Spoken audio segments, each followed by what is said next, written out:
Are you from Pampa originally, or? I graduated from Dumas High Okay. School. Okay. So, and were you drafted, or did Yes. you? Okay. I went to school after high school in Denver, and as soon as I graduated, I got drafted. Okay. So you already went on to college and graduated. Trade school, Trade school. Okay. Yeah. What'd you train for? drafting. Drafting. Okay. So Okay. when I got through drafting, I got drafted. I get that. What year was that? 65. And how old would you have been then? I was 20, 21. You were just a youngin', huh? So you got drafted by the Navy then? No, I got drafted by the Army, but you had 10 days to make up your mind what branch. And one of the other kids from Dumas I went to school with, his dad was Navy, so he recommended we join the Navy. And Vietnam was cranking up pretty good, so we both joined the Navy. Okay, what on year? the 65. 65. Okay. Yeah, Vietnam was cranking up pretty good. So when you were in the Navy, what were you assigned to? The USS Enterprise, Okay, you were on an aircraft carrier. yes. First nuclear-powered task force. My husband was on, first husband was on the USS Ranger, so I know a Yes. little something about We aircraft They carriers. were with us, Yeah, yeah, Yeah. in your battle group. yes. So I can't imagine being a West Texas Panhandle boy getting on a big old aircraft carrier. It's like a big city. So Right. what was that like to step onto that carrier? Well, the first night I went down to supper, and I couldn't find my way back to my sleeping quarters. Yeah. There's 5,000 men on there. And I ran into a kid I went to high school with, and I thought, that can't be. And we both turned around, looked at each other, and then we turned away and walked away. And about a week later, I stopped him. We ran into one another, and he said, "Boy, I'm glad to see you. You're my relief. I have 1 week to go." So Huh. anyway, Wow. Well, that's a small world when that Yes. happens. Huh. but, So what was your job on the aircraft carrier? I was in, all the recruits went to Bosun Mate Division, and they put me in bomb assembly. So I put the fuses in the bombs, tail fins, Wow. and we'd assemble the bombs and load them up, take them up to the flight deck, and it was hard work. Yeah, that's no small feat. No, So and, obviously you had to be careful. Describe what that yes. was like. Well, we loaded rockets, bombs. Of course, depended on what bombing missions were on tap for the day and night. And we worked 12-hour shifts. I worked from 7 in the evening till 7 in the morning, Wow. and 7 days a week. And They fly Like I a said- lot at night. yes, 24 hours a day Mhm. during the monsoon. And not only that, but every now and then I'd catch a 4-hour bridge watch. So we'd stand up there 4 hours in the rain. Thank you. So you didn't get much sleep. No. My sleeping quarters were underneath the catapults. So you can imagine trying to sleep with the planes leaving. Mm-hmm. And the second year, I slept under the arresting cables. So the ones that stop them when they come in. Right. So eventually you just passed out. You didn't, you didn't get any sleep. You were that tired, yeah. Yeah. I can't imagine being under those catapults. Oh, The noise. yeah. Plus, planes were loaded down with so many bombs they'd kick them afterburners on. Mm-hmm. And the Phantoms especially, the twin engines. And there's no sound like a Phantom. But that was my favorite plane. Really? Yeah. Because it sounded so fierce. Yeah. So tell me, did you had to do bomb assembly? So I guess obviously you didn't carry some things armed already. You had to put the components together. Yeah, we put them together. I put the fuses in the front. After we got them up on the flight deck, they hooked them up and they were ready to go. Wow. So you had to be. How did you score an aptitude for that? Well, there's not much aptitude to it. You just took them out. They were in like a coffee can, unscrewed it, took the fuse out, put them in the ogive, which is the front of the bomb, and all the scraps went in the ocean. Tons and tons of metal we threw it overboard. Wow. But anyway, all the bomb racks come in steel racks. All of that went in the ocean. Wow. But you can't imagine how much steel is in the bottom of the ocean. Huh. But So that was pretty dangerous work down where you were. it could be. You ever get afraid of that? Well, one particular night, the fuse has a propeller on it, and a kid was sitting there talking, unknowingly spinning that propeller, and the fuse could have went off. Of course, the whole area was full of bombs, and we finally told him to get his hand off the fuse. But he was just talking and sitting there spinning that propeller. But it could have been a disaster. I bet your eyes were fixed yeah, on what he was yeah. doing. But needless to say, they put him on a different job. But Yeah. How many did you work with? Is it a big area, small area? yeah, we assembled the bombs in one of the where we ate our meals. Oh, We in the just- mess hall? Yep. We folded all the tables, moved them aside. Wow. So and then everything had to come out at mess time and your stuff had to go away? Yeah. That's crazy. Yeah, because we was, there's not very many compartments that big enough to Yeah. assemble. We'd usually assemble 200 or 300 bombs at once. Wow. And then store them for. We'd take them up to the flight deck, put them on the elevator, take them up. Yeah. And did you use the same elevator that the planes came up on? Yes. That's Yeah, quite a we'd sight have to to put see. them on carts and push them down to the elevator. Hmm. And we'd go down the magazines and load them up. The magazines were about 7 decks down, and it was hot. They weren't air conditioned. Yeah.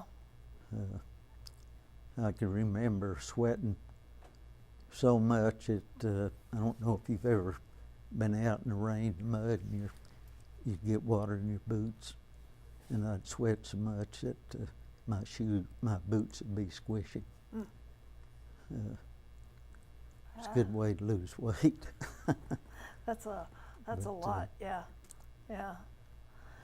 So Anyway, that was the first year we stayed in South Vietnam, mostly up and down the coast. up and down the coast of South Vietnam.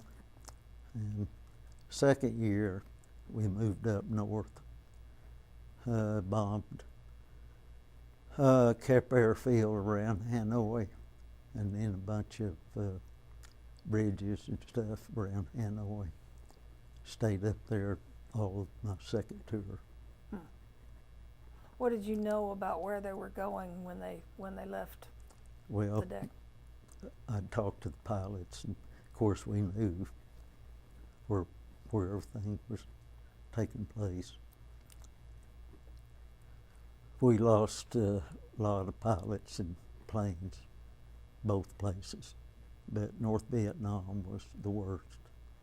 They had those SAM missiles everywhere. And my license tags on my car is 25, and that's 25 men we lost.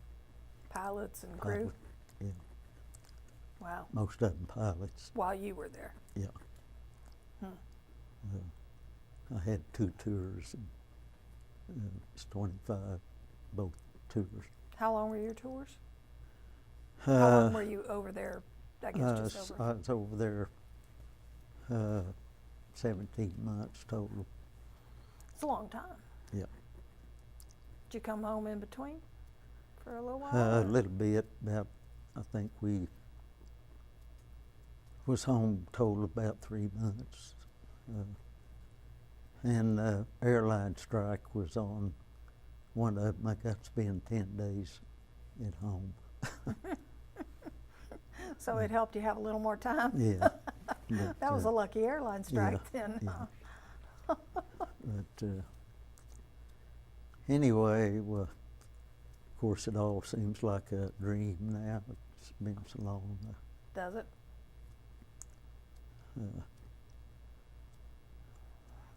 Aircraft carriers, yeah, I mean, when my husband was in the Navy, they talk about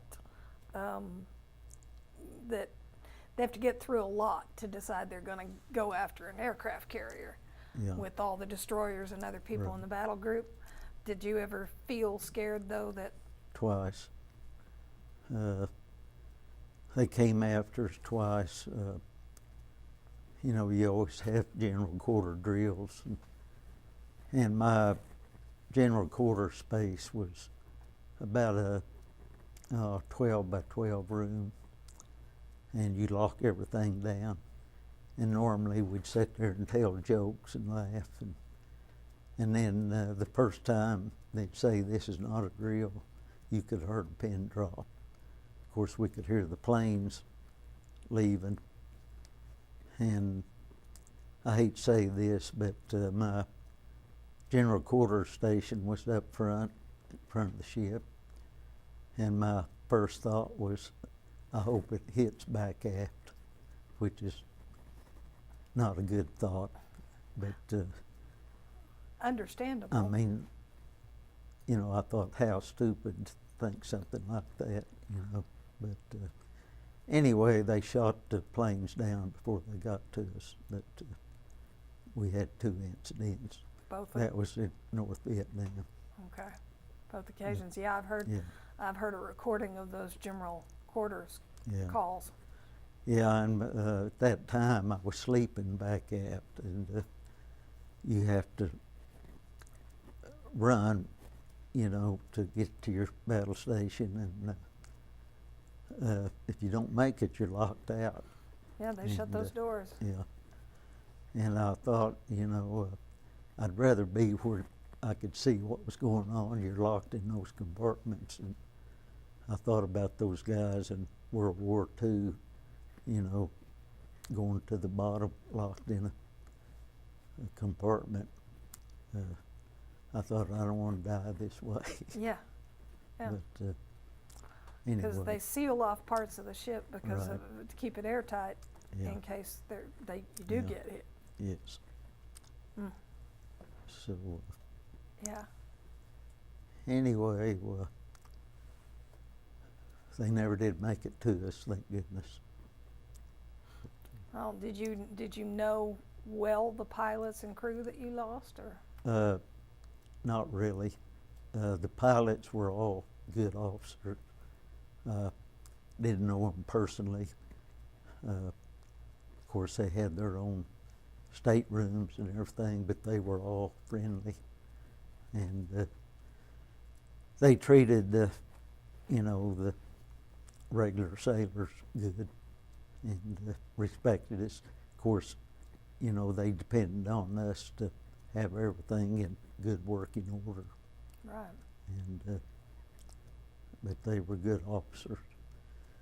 They usually, when they'd leave on a mission, they would get in formation and circle the ship, and we'd watch them come back, and they would get in formation, and we'd count the planes, and we could tell which ones didn't make it back.